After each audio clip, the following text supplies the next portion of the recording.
அதிமுக பொதுச் செயலாளர் எடப்பாடி பழனிசாமி சாந்திராமுவை குன்னூர் சட்டமன்ற தொகுதி வேட்பாளராக அறிவித்த போதே சாந்திராமுவின் வெற்றி உறுதியாகிவிட்டது என முன்னாள் அமைச்சர் SP வேலுமணி தெரிவித்துள்ளார்.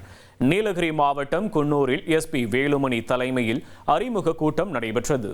இதில் பேசிய அவர் குன்னூர் தொகுதியில் அதிமுக 25,000 வாக்குகள் வித்தியாசத்தில் மிகப்பெரிய வெற்றியை பெறும் என நம்பிக்கை தெரிவித்தார். சாந்திராமு மக்களால் ஏற்றுக்கொள்ளப்பட்ட வேட்பாளர் என்றும் அவர் சட்டமன்ற உறுப்பினராக இருந்தபோது பல்வேறு மக்கள் நல திட்டங்களை செயல்படுத்தியதாகவும் அவர் புகழாரம் சூட்டினார். மேலும் தமிழகத்தில் சட்டம் ஒழுங்கு சீர்குலைந்து போதைப் பொருட்கள் கலாச்சாரம் அதிகரித்துள்ளதாகவும் திமுக அரசை கடுமையாக சாடினார். திமுகவுக்கு ஓட்டு போட யாரும் தயாராக திமுக 5 வருஷம் ஒண்ணுமே பண்ணல. இந்த மாவட்டத்துக்கு நம்ம எவ்வளவு பண்ணிருக்கிறோம்?